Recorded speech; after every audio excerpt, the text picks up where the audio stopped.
dia! Olá, bom dia, tudo bem? Sim, muito bem, obrigado. E tu?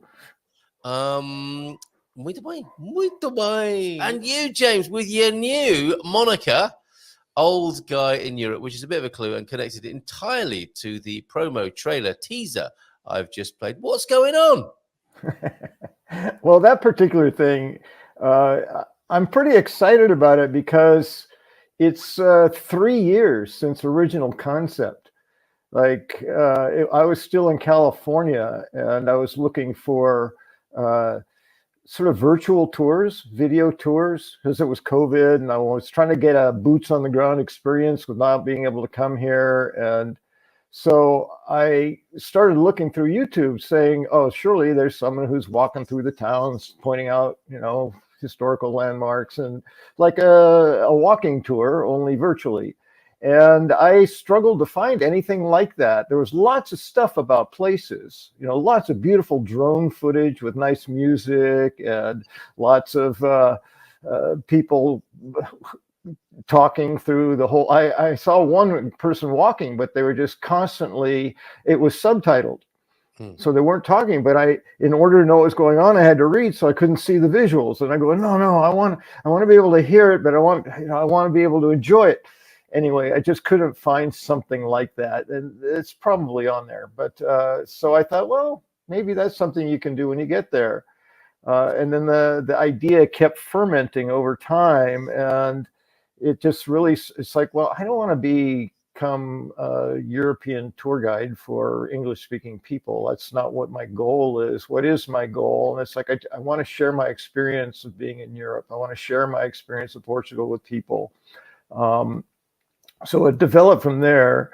And then Hank, my good friend Hank Stalika, virtually every time we got together and talked, you got to know Hank to understand it. You go, damn, man, that's just so profound. It's like every time we get together, you say something that just like wakes me up and changes my life. He says, you really got to do that YouTube channel. That's his energy behind it. And it really, because of his enthusiasm and his encouragement, that it actually came to fruition in something less than 3 more years. I've been working on it for about a year now, trying to figure out what I want to do. I don't want to get loaded down with new content every week and have it becoming then a YouTube, producer. It's like, no, I just want to share what's up. And that's so for you in Good Morning Portugal, I've got 110 or 11 episodes of content that I can use. So I don't have to create it every week.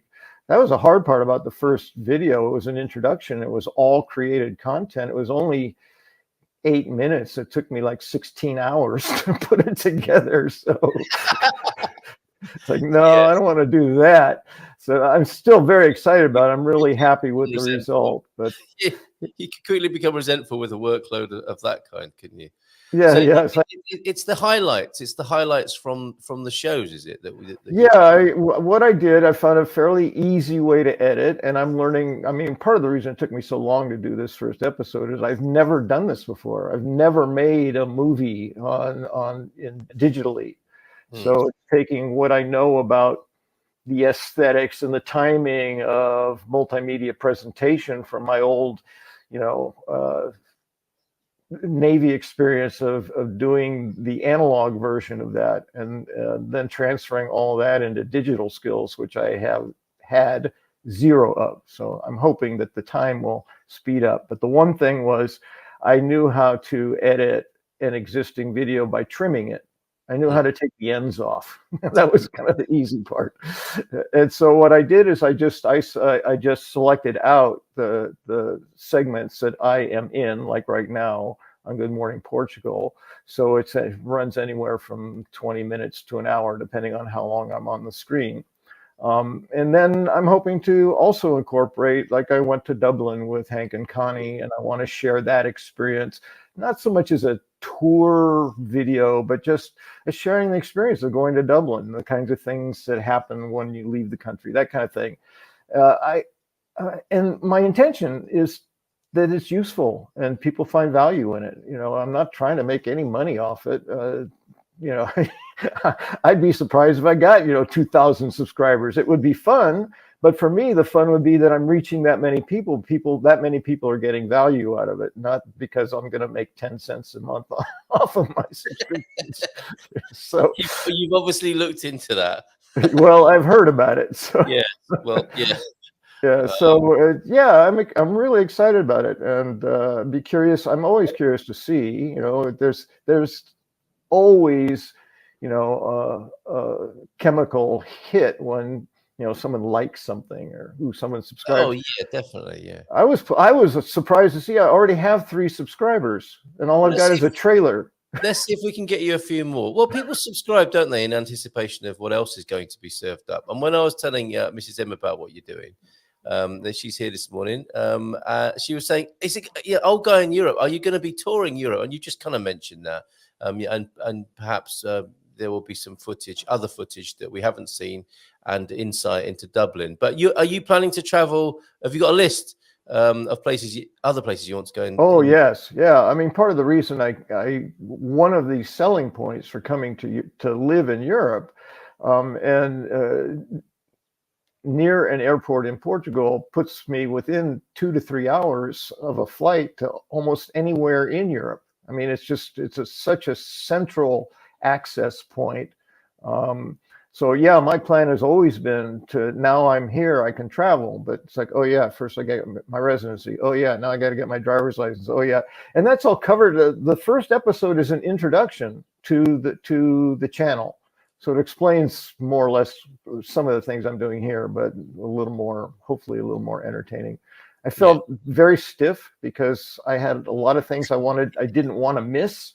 So I scripted it, and I'm not a good actor. So that's the funny thing. You're a good character actor, aren't you? You can do the voices. Yeah, well, anything that's spontaneous and anything that's interactive is easy for me. But to sit in front of the camera and read something as if I'm saying it is just like, hello, I'm James Hawley. And it's like, it's not. I think you should double down on that and make that your style. And don't try and be more fluid. Become more wooden. Well, that could be, Make it in joke. And I even noticed a subtle shift as I went through and did that, because I recorded my voice and then I put visuals over it. That was my answer. It's like, I can't do 8 minutes of me talking and just me on the camera like this. I wasn't ready for that. And I realized if I'm trying to make sure I cover certain things, then it has to somehow be scripted or outlined. And it's just, my preference is, kind of like, hey, how's it going? Yeah, I'm doing this, and it was not coming off.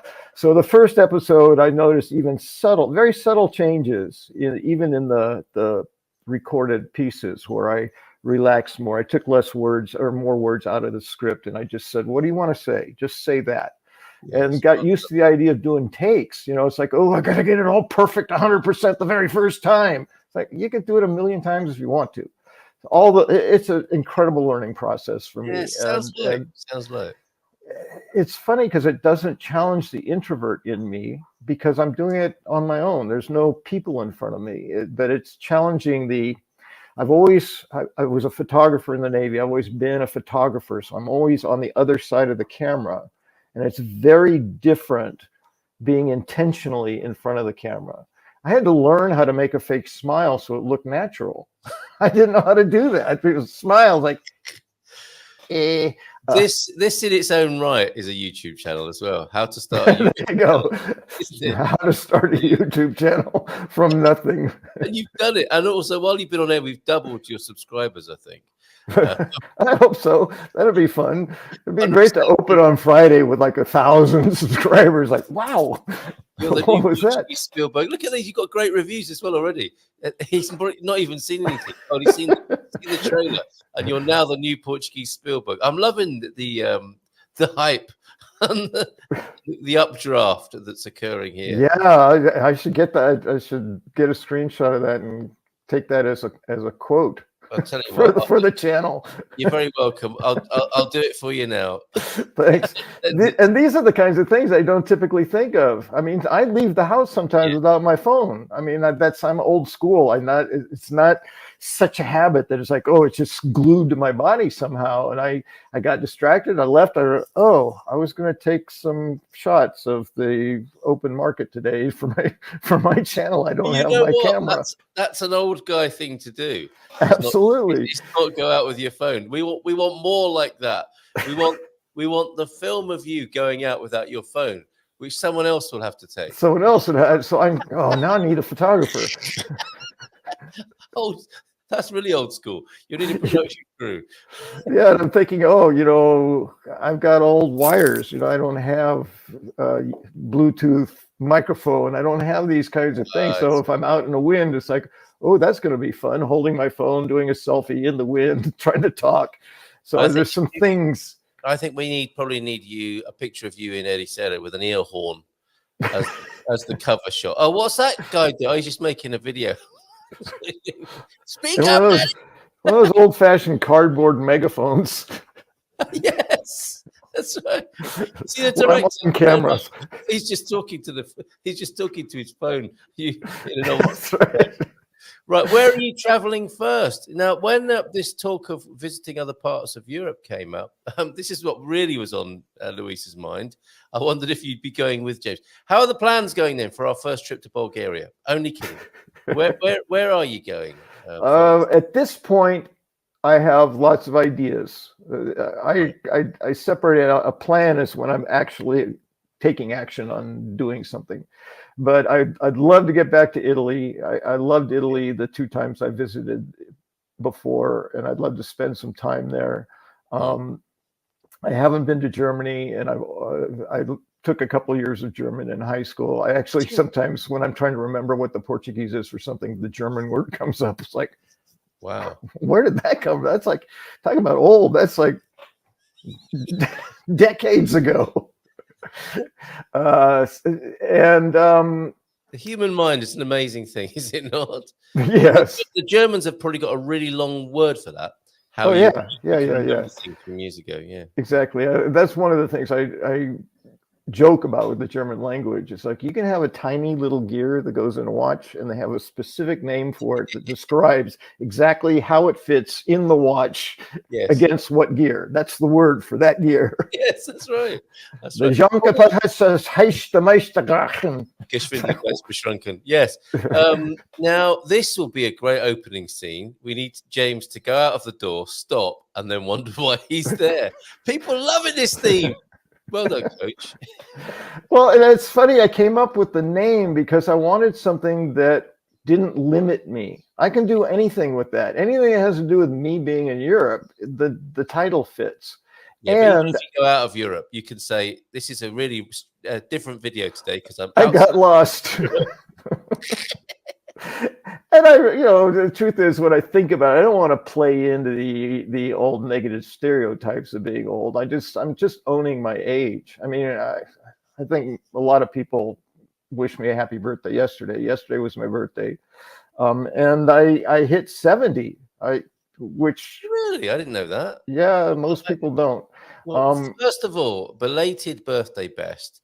Well, it's not really for you. You did that on Facebook, so thank you. Yeah, true, but I mean, not publicly like this. And yes, so I hope you had a great day, and what a milestone as well.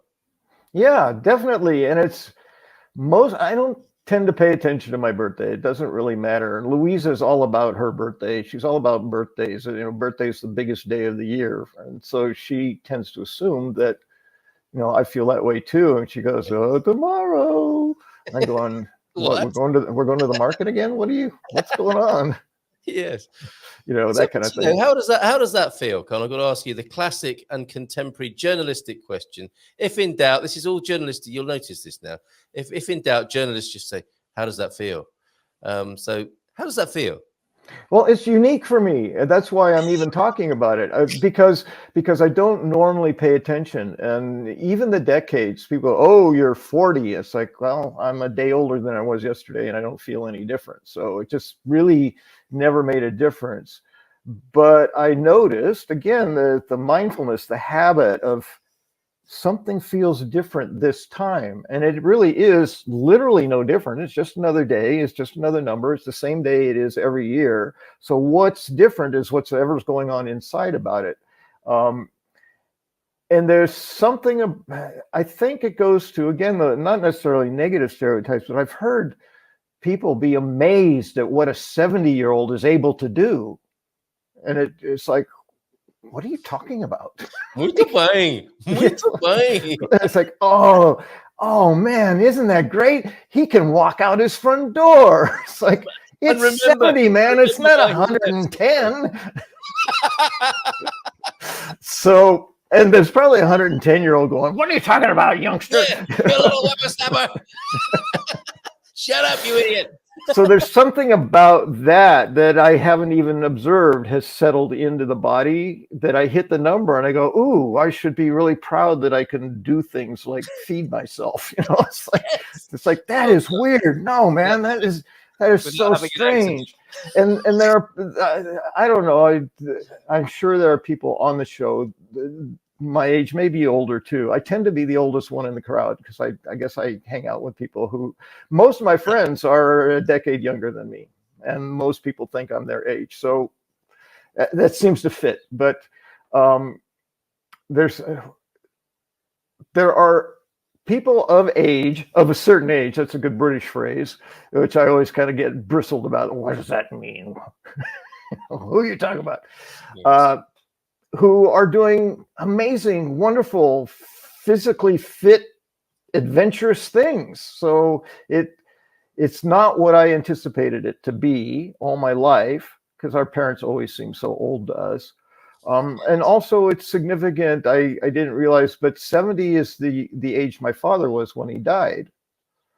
And it's like, oh, I'm now the age my father was when he passed, and he had cancer. It's like, well, I don't have that, so I'm probably good.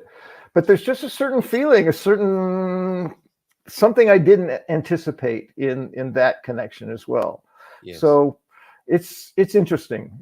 Aging is interesting, and I love quoting my mom, because when we used to say, "Hey, Mom, it's your birthday. You know, you're 86 now. How does that feel?" And she goes, she just in her way, she goes, "Well, beats the alternative." Like, yes, spot on, Mom. Well done. True. Look, T-Duck's got a note on his front door that says keys. Have you got one of those? No, I've developed habits of putting things in place, especially keys. Keys are great for remembering. I always put them somewhere near where I will need them if I forget them, and I'll always know where they are. Or if I have other stuff, I go to someone's house and I take a jacket, I put my keys on top of my jacket, because I can't leave if I'm driving. This was back in the US. I can't leave without taking my keys. I can get to my car and go, oh, my keys, and go back and get them. Oh, and my jacket too, right? So just little things we do to remember stuff. I put all my stuff in one place with my keys if I don't want to forget. And typically I don't forget. But if that happens, and it does occasionally,